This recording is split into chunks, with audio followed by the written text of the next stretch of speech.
Hello everyone, welcome to A online solution. मैं हूं अशफाक। तो केमिस्ट्री का गेस लाया हूं और आज ये जो मैं गेस दे रहा हूं, जो मैंने गेस किया था वही गेस है। और जो मैं अपने गुरु का जो मैं गेस दिखाया था वो आपको मिलेगा कल से, ठीक है। बिकॉज क्वेश्चन टाइप नहीं हो पाया और मैं आपसे प्रॉमिस किया था कि क्वेश्चन को हिंदी में भी और इंग्लिश में भी, दोनों में, अगर हिंदी वाला सवाल को इंग्लिश में ट्रांसलेट करके मैं आपको प्रोवाइड करूंगा तो थोड़ा सा वक्त लगेगा। आज भर का मुझे टाइम दीजिए। आज मैं फिजिक्स, केमिस्ट्री, बायो किसी एक को टाइप करवा करके और कल पक्का मैं आपको एक दिन करके प्रोवाइड करूंगा। इसके बाद मैं आपको सोशल का भी करूंगा, ठीक है। सोशल का भी कंटिन्यू चलेगा और एक हफ्ते के अंदर अंदर सारा मैं आपको दे दूंगा, उम्मीद है, ठीक है। तो फिलहाल आज भर इस वीडियो को देखें और इसमें जो क्वेश्चन है ना उसमें भी मैच करेगा। इसमें से 2-3 क्वेश्चन है जो मैंने दिखाया था उसमें भी मैच करने वाला है, ठीक है। तो इसको नोट कर लीजिए। हालांकि उसमें तो मैं बताऊंगा, है ना। चलो, हमारा पहला सवाल है उदासीनीकरण अभिक्रिया क्या है। उदासीनीकरण अभिक्रिया, इससे पहले जो सवाल था और मैं पहले आपको सवाल प्रोवाइड किया हूँ, ठीक है। तो उदासीनीकरण अभिक्रिया क्या, ये पूछा जा रहा है आपसे। तो सवाल देखिए यहाँ पे क्या होगा। जब कोई अम्ल क्षार से अभिक्रिया करती है, अम्ल करती है क्षार से अभिक्रिया, तो अम्लीय तथा क्षारीय दोनों प्रकृति के बीच उदासीनता कायम हो जाती है ना। अम्लीय और क्षारीय बीच क्या होता है, दोनों उदासीनता कायम हो जाती है। या तो बोल सकते हैं कि जब अम्ल क्षार से अभिक्रिया करता है तो लवण और जल बनता है। उदासीनता कायम हो जाने का मतलब वही हुआ कि लवण और जल बनता है। इसी को उदासीनीकरण कहते हैं। आप इस सेंटेंस कैसे बना के लिख सकते हैं, जब कोई अम्ल क्षार से अभिक्रिया करती है तो लवण और जल का निर्माण होता है। तो उसको ऐसे लिख दिया कि अम्लीय तथा क्षारीय दोनों प्रकृति के बीच क्या होता है, उदासीनीकरण कायम हो जाती है। इसी को क्या कहते हैं, उदासीनीकरण कहते हैं। इसके फलस्वरूप होता है क्या है, जैसे कि हम लोग अभी यहाँ पे देखेंगे। ये देखिए ऑप्शन दिया HCl और NaOH। तो यहाँ पे देखिए आपका समीकरण दिया हुआ है HCl और NaOH। तो HCl एक अम्ल हो गया, NaOH क्या हो गया, क्षार हो गया। अभिक्रिया क्या है तो NaCl बन गया और H2O बन गया, मतलब जल बन गया, ठीक है। तो NaCl क्या है, NaCl लवण है ना। NaCl क्या है, लवण, जिसको नमक बोलते हैं। तो NaCl नमक हो गया, लवण हो गया और ये क्या हो गया, जल हो गया। फिर देखिए दूसरा आपका एग्जाम्पल दिया गया है कि K2SO4, ये भी क्या अम्ल है और KOH क्या, ये क्षार है, ओके। तो ये अम्ल को क्षार से जब अभिक्रिया करा तो देखिए K2SO4 बन गया और क्या बन गया, H2O क्या बन गया, जल बन गया। तो ये होता है उदासीनीकरण। मैं बता दिया हूँ, सेंटेंस को आप वहाँ चेंज भी कर सकते हो। अगला सवाल है, जल की अनुपस्थिति में अम्ल का व्यवहार अम्लीय क्यों नहीं होता है ना। जल की उपस्थिति में अम्ल का व्यवहार अम्लीय क्यों नहीं होता है। तो विशुद्ध एसिटिक अम्ल का सूचक पर कोई प्रभाव नहीं पड़ता तथा यह धातु एवं अधातु के कार्बोनेट से अभिक्रिया भी नहीं करता। कौन नहीं करता है, विशुद्ध एसिटिक अम्ल में सूचक पर कोई प्रभाव नहीं पड़ता है तथा यह धातु एवं अधातु के कार्बोनेट से अभिक्रिया भी नहीं करता है। यह विद्युत का कुचालक होता है। कौन, जल की अनुपस्थिति में अम्ल के बारे में बोल रहा, अम्ल। तो अम्ल का धातु के कार्बोनेट से अभिक्रिया नहीं करता है, विद्युत का कुचालक होता है, मतलब अम्ल में धारा प्रवाहित हो जाती है। लेकिन शुद्ध एसिटिक अम्ल का जलीय विलयन अम्ल के सभी गुणों को दर्शाता है। अगर शुद्ध एसिटिक अम्ल है और उसका जलीय विलयन अगर शुद्ध है तो वो सभी गुण को क्या करेगा, दर्शा देगा। और पानी में घुलनशील या आयनित, पानी में घुलने पर क्या होता है, ये आयनित होता है, मतलब समझ रहे ना, हाइड्रोजन आयन में टूट जाता है, आयनित होता है ना। तो हाइड्रोजन आयन में क्या होता है, आयनित होता है। अतः जल की अनुपस्थिति में अम्ल का व्यवहार अम्लीय नहीं होता, ठीक है, समझ आ गया। तो जब एसिटिक अम्ल में जब जल मिला दीजिएगा तो जल जब मिला दीजिए तो वो अम्ल क्या होगा, विशुद्ध हो गया, है ना। जब एसिटिक अम्ल में जब जल नहीं मिल रहा था तो वो शुद्ध था और शुद्ध जल में क्या होता है, अम्ल के सभी गुण वहाँ पे दर्शाता है, ठीक है। इसलिए वो अम्ल तरह व्यवहार करता है। लेकिन जैसे उसमें जल मिला देंगे तो वो अम्ल का जो गुण उसमें है वो नष्ट हो जाएगा। और साथ ही साथ ये जान लीजिए कि वो जो होता है अम्ल धातु एवं अधातु के कार्बोनेट से अभिक्रिया भी नहीं करता है और विद्युत का कुचालक भी होता है, ठीक है। तो कारण ये है कि जब उसमें पानी मिलाएंगे तो क्या होता है, आयनित होता है, क्या होता है, आयनित हो जाता है, ठीक है। और आयनित होता है तो जल में यह अम्ल का व्यवहार क्या होता है, नहीं करता है। केक या पावरोटी बनाने में बेकिंग पाउडर का उपयोग क्यों किया था। देखो मैं जो गेस किया था ना, तो बहुत इंपॉर्टेंट सवाल है, लेकिन जो मैं इसको भी गेस किया, ये सब भी याद रखिए। मैं भी देखो जो गेसिंग होता है, ठीक है, संभावित प्रश्न होता है। कोई जरूरी नहीं कि आज जाए, लेकिन चांसेस ज़्यादा बता रहे, इसलिए मैंने आपको वीडियो में उसे बताया कि, और जो मैं गेस किया हूँ मेरे गुरु का भी गेस आपको मिल ही गया है, लड़ गया। तो उम्मीद है पढ़ लीजिए, पढ़ तो रहिए ना, बस थोड़ा सा, हालांकि सारा सवाल मैच कर रहा है मेरे गेसिंग से, तो थोड़ा मेरा 2-3-5 सवाल है जो अलग है, तो उसको पढ़ लीजिए। तो क्या दिक्कत है, पढ़ ही रहे तो सब कुछ पढ़ना पड़ेगा, है ना। बेकिंग सोडा यहाँ पे लिखेंगे, बेकिंग सोडा और टार्ट्रिक, सॉरी यहाँ पे और टार्ट्रिक अम्ल का मिश्रण होता है। बेकिंग सोडा क्या होता है, बेकिंग सोडा जो होता है, बेकिंग सोडा और टार्ट्रिक अम्ल का क्या होता है, मिश्रण होता है। बेकिंग सोडा जो रियल है, बेकिंग सोडा और टार्ट्रिक अम्ल का मिश्रण होता है। जब इसे जल में मिलाते हैं तो कार्बन डाइऑक्साइड गैस मुक्त होता है। याद रखें कि बेकिंग सोडा और टार्ट्रिक अम्ल का मिला होता है, और जब इसको जल में मिलाएंगे तो क्या होगा, एक मतलब गैस निकलेगा, और वो गैस का नाम कार्बन डाइऑक्साइड। जैसे यहाँ पे देखिए एग्जांपल दिया गया है NaHCO3। ये क्या है, NaHCO3 क्या है, बेकिंग सोडा, खाने वाला सोडा है ना, बेकिंग सोडा खाने वाला सोडा। सोडियम बाइकार्बोनेट इसका रासायनिक नाम है। जब इसको हाइड्रोजन से मिलाया, है ना, टार्ट्रिक अम्ल है ना, तो फिर यहाँ पे हाइड्रोजन लिखा गया। अब इसको जब मिलाएं तो क्या हुआ, CO2 बन गया। अम्ल का सोडियम लवण इस अभिक्रिया के कारण, ये देखो यहाँ पे मिला हुआ है, स्पेस होगा यहाँ पे, 1 मिनट।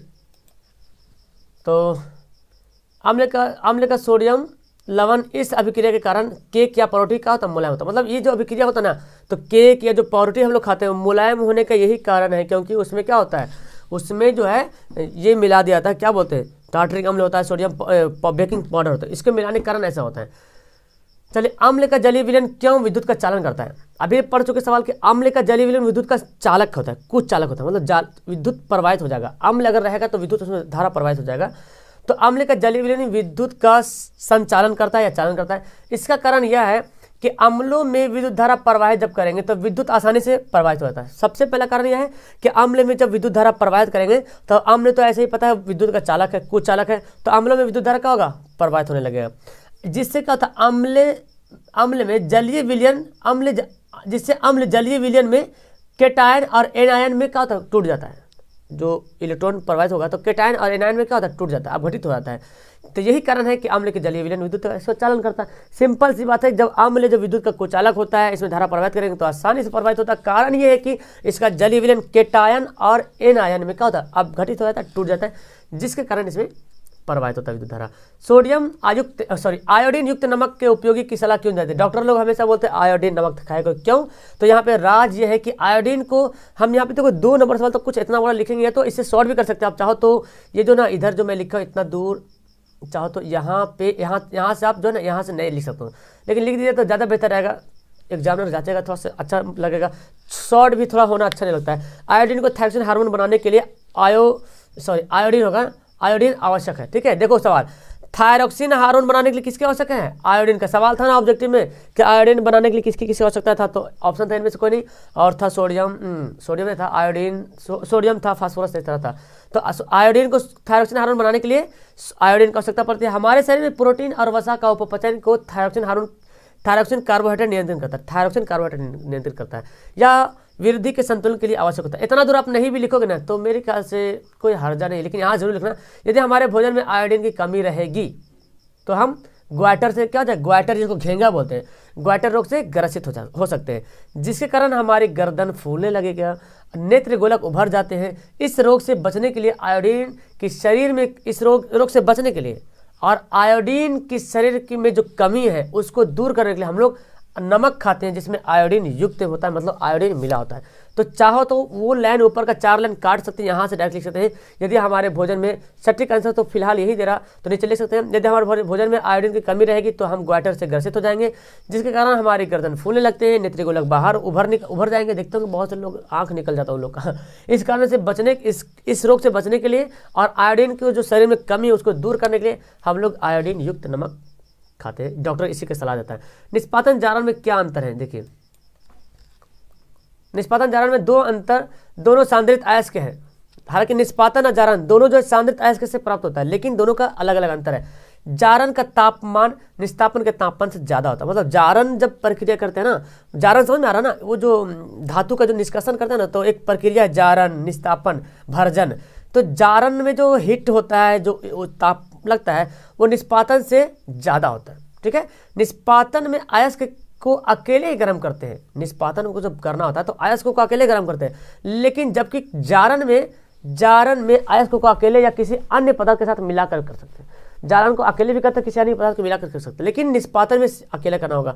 निस्तापन में वायु की उपस्थिति अनिवार्य नहीं है। मतलब निस्तापन जब हो रहा तो वायु की उपस्थिति होना कोई जरूरी नहीं है, लेकिन जारण में एकदम अनिवार्य है, वायु की उपस्थिति में जारण होगा, लेकिन निस्तापन जो वायु की अनुपस्थिति में होगा। अब चाहो तो इसको कॉलम बना सकते हो, लिख सकते हो जारण निस्तापन, है ना। इसका तापमान इस जारन का तापमान अधिक होता है, इसका तापमान कम होता है ना। इसके लिए जब बोले इसके लिए तापमान अधिक, इसके लिए तापमान कम होता है। ये अकेले गर्म कर सकते हैं, इसको अकेले गर्म नहीं कर सकते हैं, या मिला के गर्म कर सकते हैं। ये जो वायु की अनुपस्थिति में अनिवार्य है, मतलब वायु की अनुपस्थिति में निस्तापन होगा। या तो सिंपल इसका डेफिनेशन ही बोल सकते हैं कि जब किसी अयस्क का शुद्धिकरण वायु की अनुपस्थिति में करते हैं तो उसको जारन बोलते हैं, और वायु की उपस्थिति में करेंगे तो क्या बोलेंगे, सॉरी वायु की अनुपस्थिति में करेंगे तो निस्तापन। निस्तापन मतलब नहीं, कुछ ताप नहीं, निस्तापन मतलब वायु नहीं होगा और जारन में रहेगा। जारन में रासायनिक परिवर्तन होता है। क्या होता है, रासायनिक परिवर्तन होता है, जबकि निस्तापन है पदार्थ के केवल भौतिक संरचना में परिवर्तन। जब जारन काम करते हैं तो उसमें केमिकल चेंज होता है, केमिकल चेंज होता है, लेकिन जब निस्तापन करते हैं तो वो जो पदार्थ होता है वो पदार्थ में ही बदलाव आता है। उम्मीद है कि समझ में आ रहा होगा। एस्टिकरण क्या है जान लीजिए, समीकरण के द्वारा समझे। एस्टिकरण एक वैसी रासायनिक अभिक्रिया जिसमें सांद्र H2SO4 की उपस्थिति में एल्कोहल कार्बोनिक अम्ल से अभिक्रिया कर एस्टर का निर्माण करते हैं। देखो, एस्टिकरण एक ऐसी रासायनिक अभिक्रिया जिसमें H2SO4 जो सल्फ्यूरिक अम्ल है, जिसको बैटरी पानी बोला जाता है, उसकी उपस्थिति में एल्कोहल कार्बोनिक अम्ल से अभिक्रिया अगर एस्टर के साथ कराते हैं तो H2SO4 की उपस्थिति एथिल एल्कोहल एसिटिक अम्ल से अभिक्रिया करके एथिल एसीटेट बनाता है। इसका सूत्र यहाँ पे आप देख लें। आगे पढ़ते हैं कि अवक्षेपण अभिक्रिया क्या, ये गैस में था मेरे गुरुजी का शायद विस्थापन क्या था मेरे ख्याल से। अवक्षेपण अभिक्रिया कुछ ऐसी रासायनिक अभिक्रियाएं हैं जिसमें कोई प्रतिफल ठोस के रूप में विलयन से पृथक हो जाता है। ऐसी अभिक्रिया को अवक्षेपण, मतलब एक ऐसी अभिक्रिया जब वो अभिक्रिया होगा तो एक अवक्षेप प्राप्त होगा। अवक्षेप बोलते तो ठोस, जैसे NaCl क्या एक अवक्षेप है, सोडियम क्लोराइड AgCl है ना, सिल्वर क्लोराइड क्या है, सिल्वर क्लोराइड है, Ag क्लोराइड। तो NaCl और AgNO3 सिल्वर नाइट्रेट के साथ जब अभिक्रिया करवाएं तो AgCl बन गया और NaNO3 मतलब, ठीक है। तो ये AgCl है, ये क्या एक अवक्षेप है, ठोस के रूप में काम करते हैं। आयोडीन को केरोसिन क्यों डुबा कर रखते हैं, ये भी सवाल था मेरे गुरु वाला में सवाल ये दिया हुआ है, तो कल मैं इसको जब बनाऊंगा तो इंग्लिश में भी ट्रांसलेट करके बनाऊंगा, डोंट वरी। सोडियम सामान्य ताप पर नमी एवं हवा के ऑक्सीजन के साथ तेजी से अभिक्रिया करता है।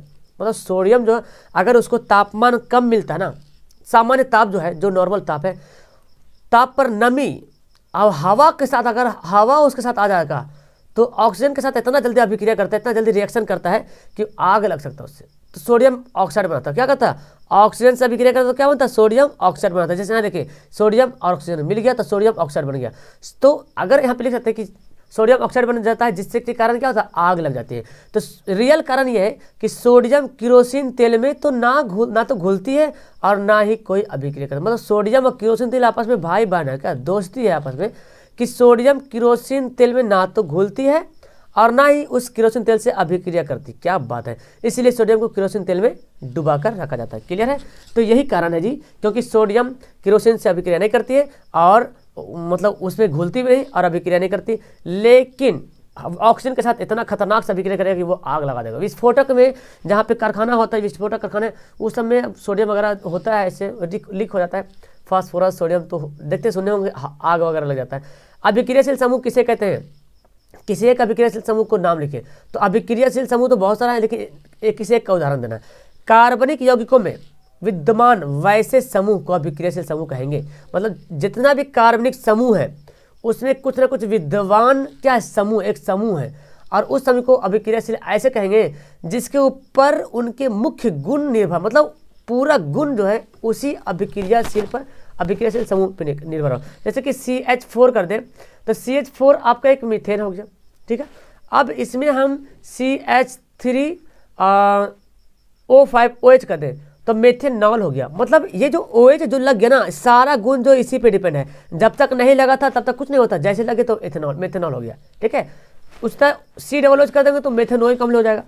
तो इसमें जितना सारा अभिक्रिया सब इस तरह देखने को मिलता है। जैसे यहाँ पे देखें एथिल एल्कोहल का भी क्रियाशील समूह एल्कोहलीय हाइड्रोक्सिल समूह है। मतलब एथिल जो एल्कोहल होता है ना, एथिल एल्कोहल C2H5OH, ये तो है ना एथिल एल्कोहल, एथेनॉल जिसको बोलते हैं। तो एथिल एल्कोहल का भी क्रियाशील समूह एल्कोहलीय हाइड्रोक्सिल समूह है। OH क्या है, हाइड्रोजन समूह, मतलब एल्कोहल समूह। एल्डिहाइड समूह CHO है। ये सब अभिक्रियाशील समूह है।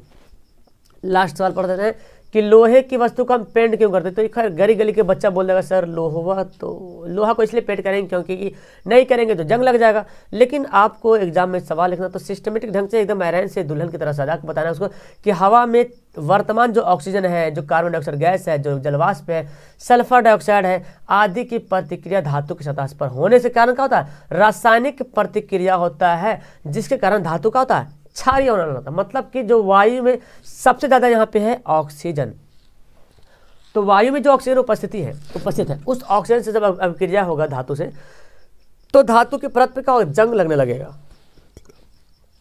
रासायनिक अभिक्रिया हो जाएगा, और जिसके कारण धातु जंग लगेगा तो क्षारण हो जाएगा, है ना, संक्षारण हो जाएगा। तो लोहे को संक्षारण से बचाने के लिए हम जंग लगाते हैं ताकि जंग से बच जाए, सॉरी संक्षारण से नहीं, जंग से बचाने के लिए हम लोग संक्षारण करते हैं, मतलब संक्षारण ना हो, है ना, उसको बचाने के लिए हम क्या करते हैं, लोहे के परत पे क्या करते हैं, पेंट करते हैं, और अक्सर जिंक का पेंट करते हैं, जिंक है ना, जस्ता का पेंट करते हैं। और बोला घी के कनस्तर एवं खाना के पैकेट डिब्बा में ऐसा ही क्या था, तो देखो लोहे के घी के कनस्तर खाना के डिब्बा में किसका पेंट करते हैं, टिन का पेंट लगाते हैं, टिन का लेप लगाते हैं, लेकिन जिंक का लेप नहीं लगाते, कारण यही है। ठीक है, तो फिलहाल इस वीडियो में इतना ही काफ़ी है डियर, और बाकी सवाल है ना जो मैंने गेस दिया हूँ एकदम फैंटास्टिक वाला गेस दिया हूँ, एकदम बहुत इंपॉर्टेंट है, मैं कल से उसको कराऊंगा, प्रॉमिस कल एक वीडियो लाऊंगा, धीरे धीरे रोज एक वीडियो लाने की कोशिश करूंगा। ठीक है, बहुत ही काफ़ी मेहनत करना पड़ रहा है आप लोगों के लिए मुझे, तो बस आप लोग भी मेहनत से पढ़िए ताकि कभी भी मेरा चैनल का नाम भी ले, बस काफ़ी है इसके लिए, और मेरा शुक्रिया अदा करें काफ़ी है। ठीक है, ताकि मुझे भी लगे कि यार गजब का मज़ा आ गया, 2020 का जो साल था मज़ा आ गया 2021 में वाला एक स्टूडेंट के लिए। चलिए ठीक है, तो इसके बाद आपके कोई भाई बहन हो, दोस्त हो, जरूर फॉरवर्ड करें, उनको भी जोड़ें ताकि अगले बार उनका फ्यूचर इससे भी बेहतर हो, है ना, बिकॉज आपको पता पढ़ाने से और भी ज़्यादा छुरी को जितना तेज पहुँचाइएगा ना उतना और तेज हो जाएगा। तो मैं जितना पढ़ा रहा हूँ अगर अगले साल तो जाहिर सी बात आपसे बेहतर उसको पढ़ाऊंगा, क्योंकि अभी पढ़ाने का प्रक्रिया अभी फर्स्ट टाइम मैं यूट्यूब पर पढ़ा रहा हूँ। हालांकि मैं तो घर में तो पढ़ा ही रहा हूँ, लेकिन फर्स्ट टाइम पढ़ा रहा हूँ तो थोड़ा सा हिचकिचाहट है, हेजिटेशन है, ये वो गलतियाँ, लेकिन नेक्स्ट टाइम से इंशाल्लाह सुधर जाएगा। ओके दैट्स ऑल, लाइक तो जरूर करना, पहले बार तो चैनल को सब्सक्राइब करके बेल आइकन दबाना। Okay that's all, thank you everyone, bye मेरे प्यारे। कैसा लगा नीचे प्यारा सा कमेंट करो, दैट्स